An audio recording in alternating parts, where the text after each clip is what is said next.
Welcome back to Book and Page. Season 2 is coming to an end. We are actually on to our last text for the season, and that is Charles Williams' The Place of the Lion. Oh, this one's gonna be fun. And by coming to an end, I mean we're doing a chapter for this one, so you've got 16 more videos after the one you're currently watching. This one not included in that number because it is our author profile. It's the video to get you into the text before we actually, get into the text. And I like to do this because I like trying to at least involve the author some way. I am sort of split on this opinion of whether or not the author's intentions matter. Is the author dead? Is the author not dead?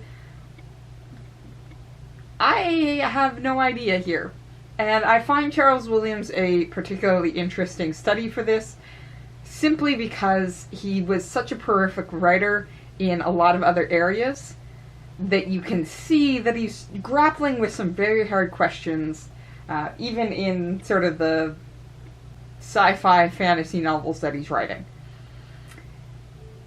So yeah, he also seems to have been a very polarizing personality. There were certainly a lot of people that liked him and his writing, but there were also people that found him and his writing on the creepy side. Again, I'm split on this one simply because it depends on what books we're reading. We're reading The Place of the Lion here because I really like this novel and I don't find it as creepy. It's got weird things happening. But the other novel I've read by him is actually All Hallows Eve, which is a very, very creepy novel.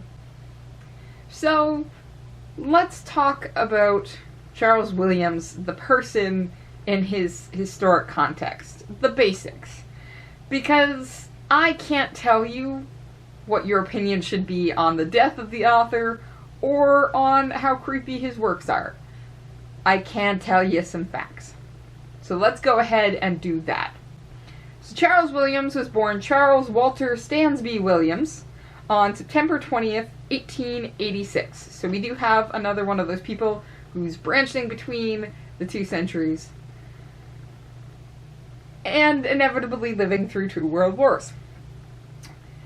Now, he was born in London, but his family ended up moving out to St. Albans, and we see him living mostly between these two cities until the latter end of his life. And we have this move for a particularly interesting reason. You see, William's father was a journalist and a business correspondent for an importing company. So he wrote mostly in French and German to these companies. Tells you, again, very intellectual person. You can see where the writing carries through to Charles Williams. Unfortunately, we also have this family in this very awkward position as William's father starts going blind and the firm he's employed with starts losing customers and losing its clout. What ends up happening here then is a rather unfortunate position that a lot of upper class people found themselves in, which is they were of this genteel variety but no longer had the money to back it up. So we're seeing a decline in family circumstances that sometimes the family's trying to act like it isn't there.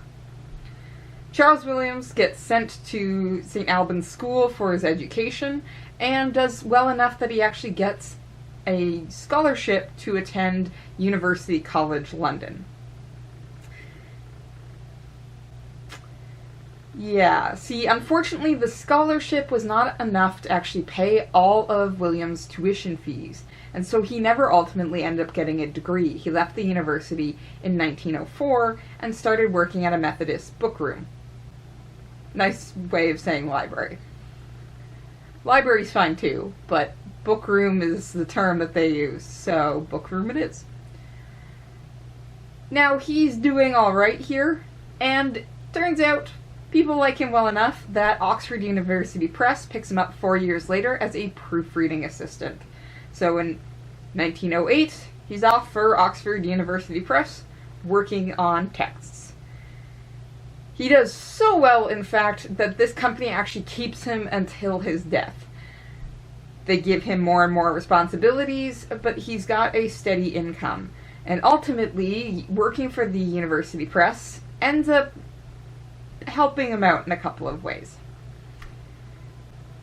He starts a little slower with his publications. We see poetry and plays mostly to start, and publications starting about 1912. During this time, though, it's not a big problem. He actually got married in 1917 to his sweetheart, Florence Conway, after a very lengthy courtship, and they had a son together, Michael, in 1922. Now, his writing really takes off. We seem to have a watershed decade in the 1930s. This is actually when 6 out of his 7 published novels are published.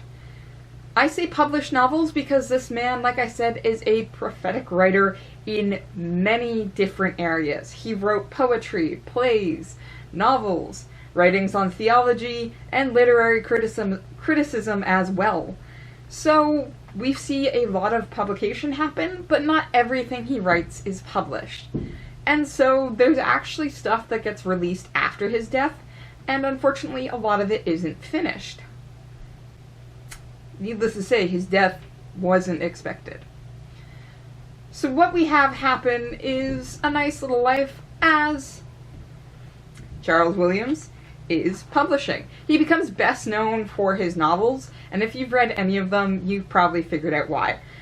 We ended up getting 7 before he passed away.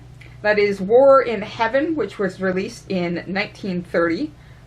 It's about the Holy Grail. We have Many Dimensions, also released in 1930. It's about the Philosopher's Stone and being able to see beyond space and time. We have Our Own, The Place of the Lion, released in 1931. You see why I say this is a watershed decade. And we're going to read a bit more of that, but Platonic ideals are starting to show up, and mayhem ensues. We have The Greater Trumps, released in 1932. That's about tarot cards, and also being able to see past space and time.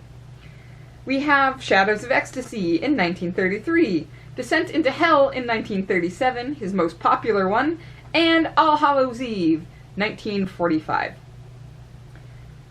These last ones, a lot of people find them a little creepier. And like I said, well, he's best known for these novels. A lot of people, especially a lot of people who have studied things like Arthurian Lit and Dante's Divine Comedy, know Charles Williams as a thinker as well, and a literary critic.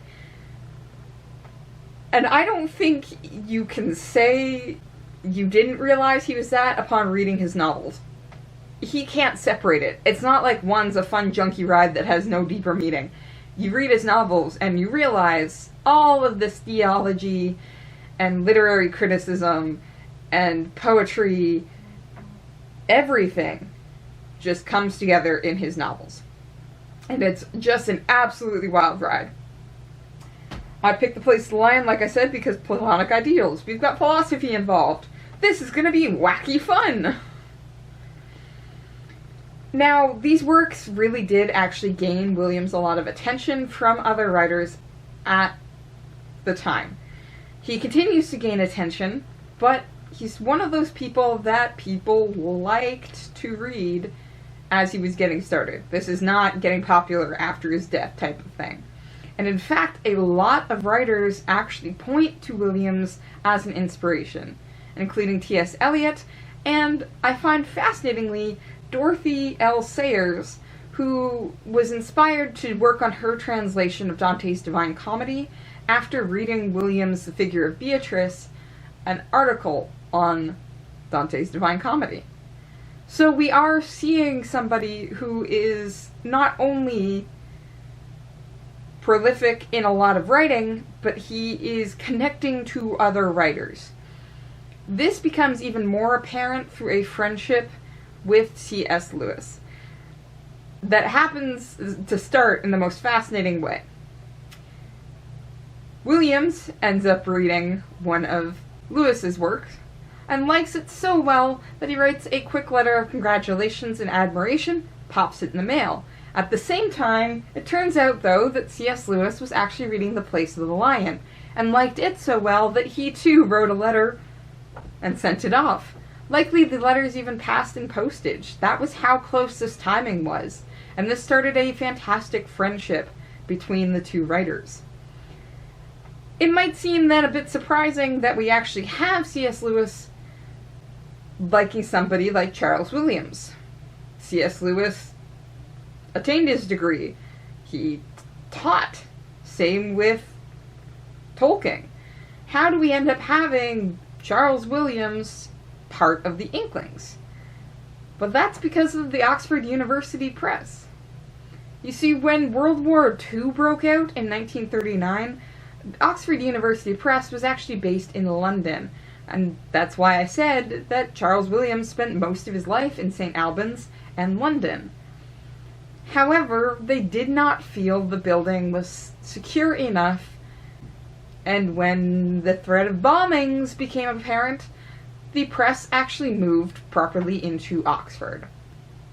Charles Williams decided to move to the university with the press. His wife, Florence, though, actually remained in London.